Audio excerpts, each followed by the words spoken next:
तो आज हम इसमें जानेंगे एक्सक्रीटरी सिस्टम के बारे में।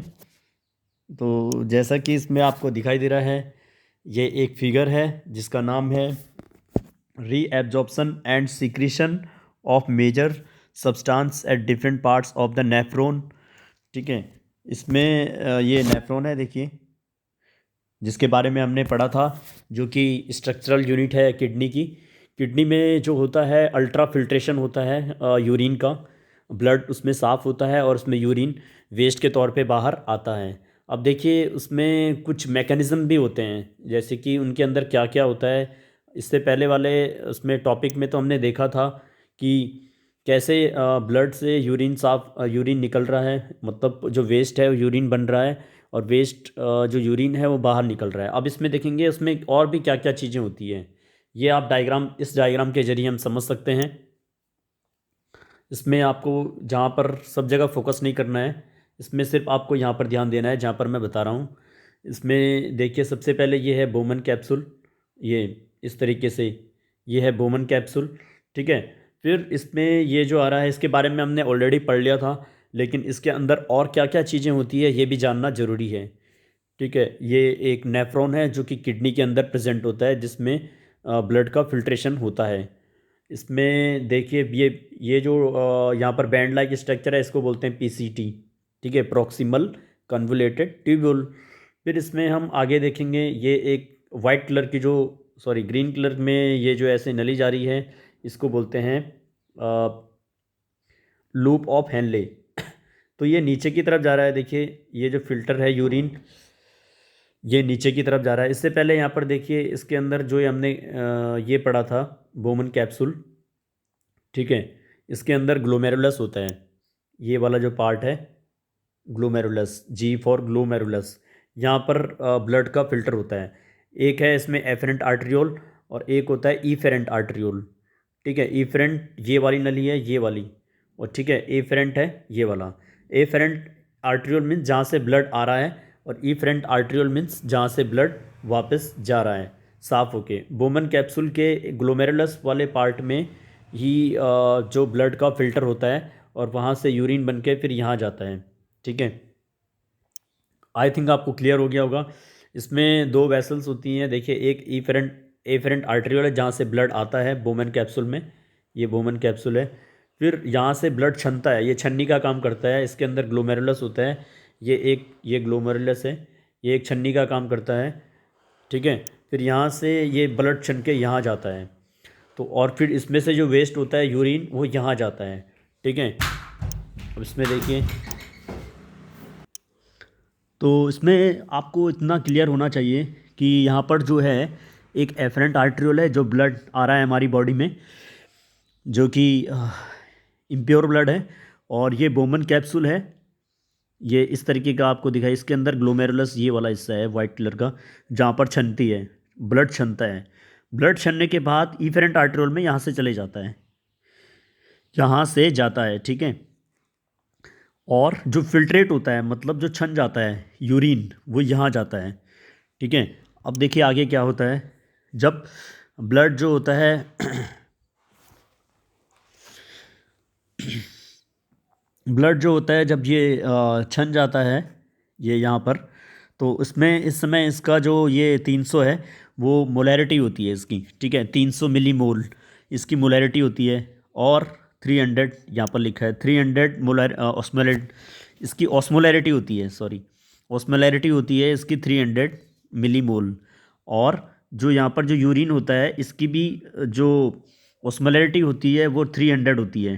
ठीक है, 300 यहाँ पर ब्लड की, तो ये दोनों सेम है, यानी कि ये हो गया आइसोटोनिक सॉल्यूशन, है ना। आइसोटोनिक हो गया क्योंकि यहाँ पर ये ब्लड भी जो छन के गया वो है 300 ऑस्मोलैरिटी वाला, और 300 यूरिन का भी है। ठीक है, तो ये हो गया आइसोटोनिक। देखिए अगर हम ज़्यादा पानी पीते हैं, कभी हम ज़्यादा पानी पी लेते हैं, तो हमारा जो अ, वो कैसा होगा, ब्लड डाइल्यूट होगा। ठीक है। और अगर पानी कम होगा तो कंसनट्रेट होगा, जब हम पानी नहीं पीते तो कंसनट्रेट होगा। ठीक है, डाइल्यूट बनाने के लिए ज़्यादा पानी पीना पड़ता है, तो आपको इतना समझना है। अब देखिए जब यूरिन यहाँ से गया, ये है पीसीटी, ये है, इसको बोलेंगे हम, ये यहाँ से जो जा रहा है यूरिन, इसको बोलेंगे descending limb of loop of Henle.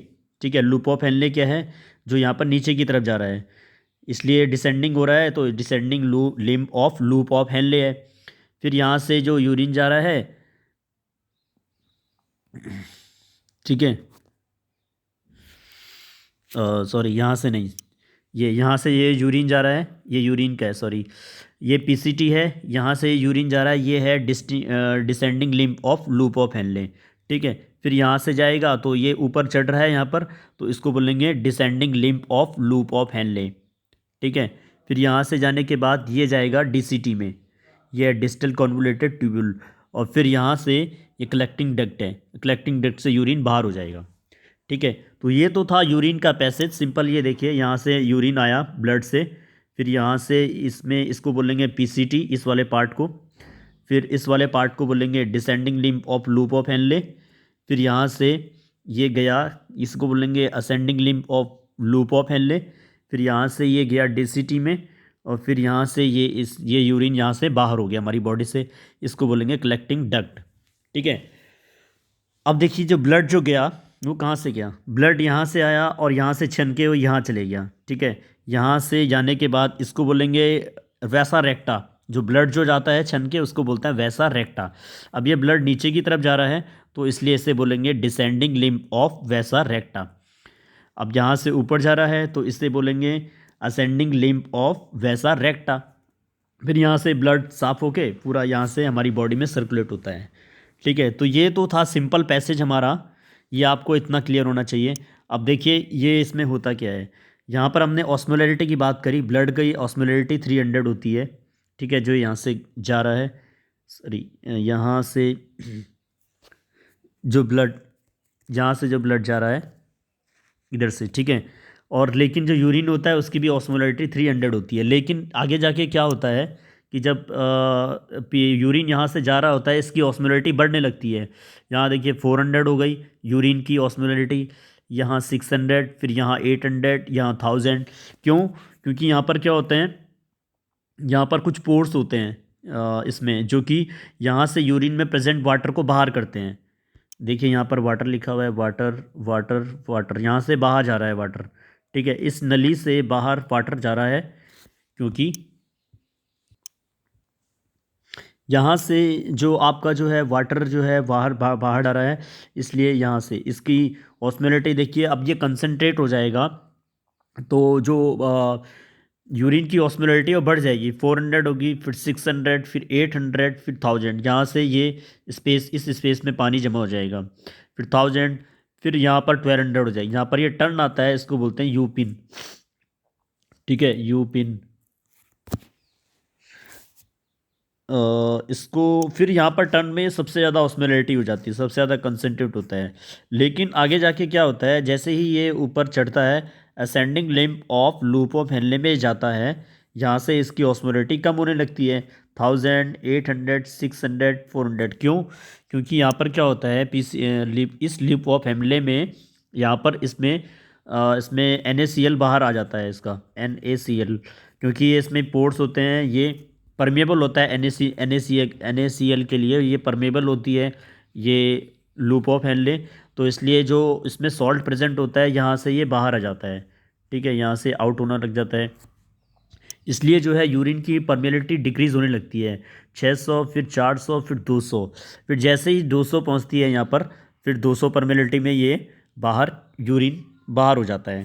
ठीक है, तो ये तो था सिंपल, यहाँ पर आप इतना क्लियर हो गया होगा। अब इसमें जान लेते हैं कभी कभी क्या होता है, जैसे हम पानी कम पी लेते हैं, ठीक है, हमारी बॉडी में जो है पानी की मात्रा कम हो गई है।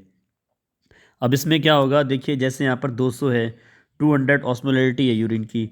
अब यहाँ पर हमारी बॉडी में ये सीक्रेट होने लग जाएंगे ADH और एल्डोस्टेरोन, ये हॉर्मोन्स हैं, ADH और ये एल्डोस्टेरोन लिखा है यहाँ पर, आप देख सकते हैं। ये दो हार्मोन्स रिलीज हो जाएंगे और ये दो हार्मोन्स काम करेंगे। ठीक है, क्योंकि हमारी बॉडी में क्या है, पानी की मात्रा कम हो गई है, और इसमें जैसे ही पानी की मात्रा कम होगी तो ये हार्मोन्स क्या करेंगे, ये रीअब्जॉर्प्शन करना शुरू कर देंगे, DCT। ये हार्मोन्स DCT पे एक्ट करेंगे, किस पे एक्ट करेंगे, DCT पे। तो ये दो हार्मोन्स तब रिलीज़ होते हैं जब पानी की मात्रा कम होती है हमारे ब्लड में, तो या बॉडी में। तो इसमें इसमें क्या होगा, ये डीसीटी पे काम करेगा, और डीसीटी क्या करेगा, रीअब्जॉर्प्शन करेगा सोडियम और वाटर का। ये रहा Na और ये रहा वाटर, ठीक है, इनका रीअब्जॉर्प्शन हो जाएगा इनमें। तो जैसे इसमें पानी बढ़ेगा, ठीक है, तो इसकी क्या होगी, ऑस्मोलैरिटी बढ़ जाएगी, क्योंकि ये डाइल्यूट होना फिर इसमें से क्या होगा, फिर ये इसकी ऑस्मोलैरिटी 200 से 400 हो जाएगी, ठीक है, जैसे ही सोडियम और वाटर का रीअब्जॉर्प्शन होगा, ठीक है, फिर 400 होगी।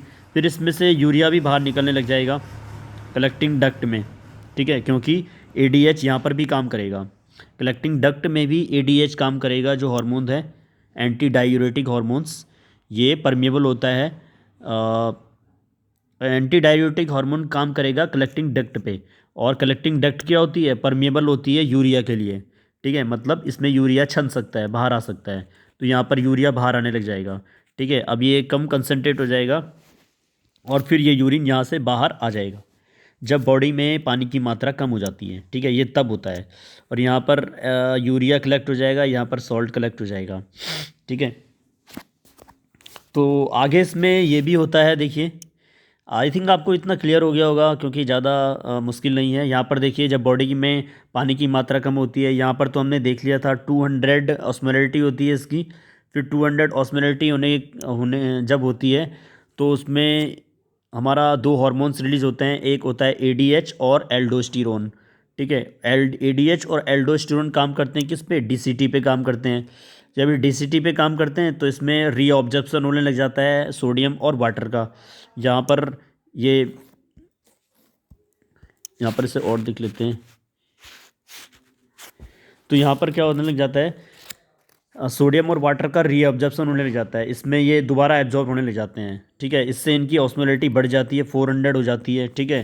फिर इसके बाद क्या होता है कि ये एडीएच जो है वो कलेक्टिंग डक्ट पे भी काम करता है, ये कलेक्टिंग डक्ट है, इस पे भी काम करता है।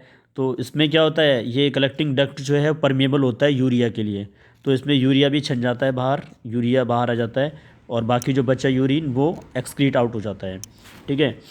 अब देखिए आगे क्या होता है इसमें, ये जो हमारा जो ब्लड है, देखिए इफरेंट आर्टेरियल, यहाँ से इफरेंट आर्टेरियल से यहाँ से ब्लड जा रहा है, देखिए। अब यहाँ से इसकी जो ऑस्मोलैरिटी है, यहाँ पर तो 300 थी, 300, ठीक है, शुरू में यहाँ पर, लेकिन जब ये आगे जाता है, ब्लड आगे बढ़ता है, यहाँ से इसकी ऑस्मोलैरिटी, यहाँ से ब्लड जा रहा है, यहाँ से फिर यहाँ से ब्लड बाहर आ रहा है, ठीक है। अब देखिए इसकी भी ऑस्मोलैरिटी बढ़ जाती है, 300, फिर 600, फिर 800, फिर 1000, फिर यहाँ पर 1200, फिर इसकी इतनी ज़्यादा ये कॉन्सेंट्रेट हो जाता है। क्यों, क्योंकि इसमें क्या होता है, इसमें NaCl एब्जॉर्ब होना चाहिए, यहाँ पर जो NaCl निकला था यूरिन से, ये ब्लड वाले इफरेंट आर्ट्रियोल में ये एब्जॉर्ब करने लग जाता है, ठीक है, ये एब्जॉर्ब करता है, तो इसलिए NaCl इसमें ज़्यादा हो गया, ये कंसनट्रेट ज़्यादा हो गया, तो इसकी ऑस्मोलैरिटी भी बढ़ गई, ठीक है। देखिए यहाँ पर NaCl कलेक्ट हो गया था ना, इस यूरिन के पाइप से, तो इसमें ये NaCl जो है वो यहाँ चले जाएगा, इसकी इफरेंट आर्ट्रियोल के ब्लड में चले जाएगा, तो इसलिए इफरेंट आर्ट्रियोल के ब्लड में ऑस्मोलैरिटी बढ़ जाएगी, 400, 600, 800, 1200, ठीक है। आई थिंक आप समझ पा रहे होंगे। ये ऑस्मोलैरिटी बढ़ जाएगी, जैसे ही ब्लड में 1200 ऑस्मोलैरिटी पहुंच जाएगी तो बहुत ज़्यादा है, तो इसे कम करने के लिए क्या होता है, आगे जाके जब ये descending limb of loop of Henle में जाती है, तो इसकी ऑस्मोलैरिटी कम हो जाती है, 1000, 800, 600, ठीक है। तो सॉरी, ये इसका नहीं है, यहाँ पर देखिए आप आगे है इसकी, उसमें ये 1200, ये है ब्लड वाला, यहाँ पर 600 हो गई, 800 होगी, 1000 होगी, और ये 1200 ये बढ़ गई, क्योंकि क्यों, क्योंकि इसमें NaCl इसमें एब्जॉर्ब हो रहा है, ठीक है, जो यूरिन का जो NaCl बाहर आया था ये इसमें एब्जॉर्ब हो जाएगा। 1200 के बाद ये कम होने लग जाएगा, क्यों, क्योंकि यहाँ से जो वाटर निकला था यूरिन से, फिर इस वाले वेसल्स में एब्जॉर्ब कर लेगा, ब्लड वाले वेसल्स में एब्जॉर्ब करने लग जाएगा, फिर जैसे इसमें वाटर आ जाएगा तो इसकी ऑस्मोलैरिटी कम हो जाएगी ब्लड की, 800, 600, 400, और फिर 300, जैसे ही 300 आ जाएगा ये ब्लड फिर बाहर आ जाए, सप्लाई होने लग जाएगा हमारी बॉडी में। फिर क्योंकि हमारा ये नॉर्मल ऑस्मोलैरिटी है, ये हमारी बॉडी इसे सप्लाई कर लेगी। ठीक है, तो इसमें इतना ही है। और इसमें एक और चीज़ है, जैसे यूरिया और NaCl जब होता है, यूरिया कहाँ पर, ये यूरिया यहाँ पर एक्सक्रीट हुआ था और NaCl, तो इनको बोलते हैं मेजर ऑस्मोलाइट्स बोलते हैं ये। ठीक है, कंसनट्रेट होते हैं तो इनको बोलते हैं मेजर ऑस्मोलाइट्स। ये यूरिया यहाँ पर आया था, NaCl यहाँ पर आया था। ठीक है, तो आई थिंक आपको क्लियर हो गया होगा यहाँ पर। ये देखिए यूरिया की ऑस्मोलिटी घट रही, सॉरी बढ़ रही है, क्योंकि इसमें H2 बाहर आता है।